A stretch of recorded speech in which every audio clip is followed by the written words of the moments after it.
Oftentimes, you want to deliver a custom experience when a user interacts with the visualization. For example, maybe you would like to pop an additional dialog, navigate to a page if a user interacts with a specific column in a column chart, or a slice in a donut chart, or a square in one of the tree maps. Or based on the entire visualization itself, you may want to offer some additional interaction to your users. With Reveal, you have two options. You can use the onTooltipShowing event, which gives you an args function, which allows you to do things like pull out the information in the visualization and the data point that you're hovering over, as well as add custom items to the tooltip, and the onVisualizationDataPointClicked event, which does exactly what you think. When you click on a visualization or a column, bar, etc., you will get the visualization, the cell information, and the row information from that particular interaction point. So if I jump over to Visual Studio, the way that you can enable this for the tooltip is by using a beta feature called New Tooltip.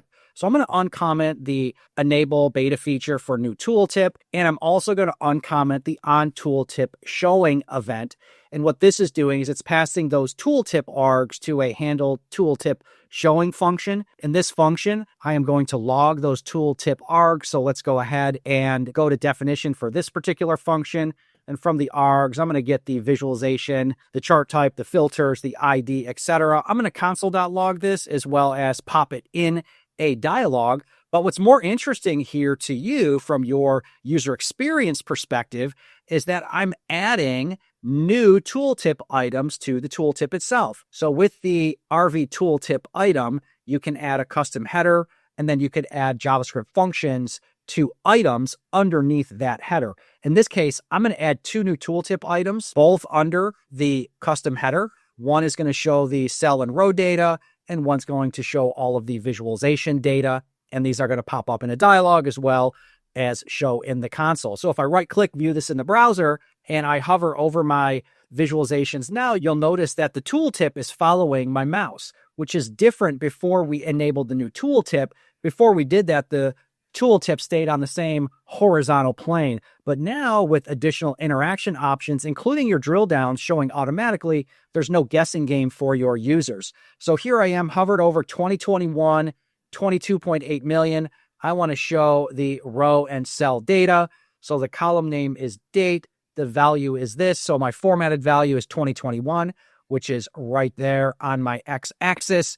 And then the data itself for 2021 is 2288, etc. million, rounds up to 23 million. In this case, we're doing some large number formatting with 2 decimals, so I'm at 22.8 million. So I can get the actual labels, values, data points for what I'm hovered over. If I do the same over here, cell and row data, I'm getting the same thing. In this case, 2020, 2020, and 12.2 million is my data. If I go over to a slice in my pie chart, you'll see the same thing. This was the services, which was that sort of a greenish color.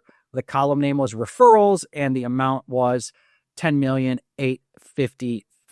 In my visualization, I had this up just to show the percentage. And of course, if I hover over my tree map, I will get the same thing for the item in my tree map. Now, if I hover over and select the second option, the visualization details, I'm going to get more information. I'm going to get all of the widget model, the ID, which is the GUID. And again, the same information that I pulled back out of the args from my tooltip on the row and cell, but this also includes all of this visualization information as well. So basically everything that you're looking at that we use to render that visualization on the client, you are going to have access to. If I hover over a stacked and I look at the cell and row data for this, obviously you have your column name, but you'll get each one of those data points. So in this case, I get my 5K, my 2K, my 3K, and then my 11K total, which makes up this line. This is interesting because I have samples on GitHub that allows you to go back to the server with the GUID for that particular visualization and then do things like look up all of the underlying data or get all of the data points that make up this particular stacked column or this square in my tree map or this column in my column chart. So you can do a lot with this information when you have all of the underlying data and metadata available to you. Now, if we look at visualization data point clicked, it's going to be the same thing. I am going to have my log click details and my show cell data dialog. I'm going to pass it the cell and the row. You'll notice in this case, I am not using my new tooltip. I'm just going to use the old tooltip, which just gives me that non-interactive tooltip because I want to actually click on the visualization to get the pertinent information. So if I right-click, view this in the browser, I'm hovering over, I click my mouse, and I'm going to get the information that makes up the row, cell, and column for that particular viz. And you'll note too, as I'm hovering over, you'll see that the tooltip does not follow my mouse. It just stays in one location. Click, I get all of that same data that I got from my tooltip interaction. So with that, you can customize any interaction you'd like with any of the data that makes up a visualization using onTooltipShowing or visualization data point click and reveal.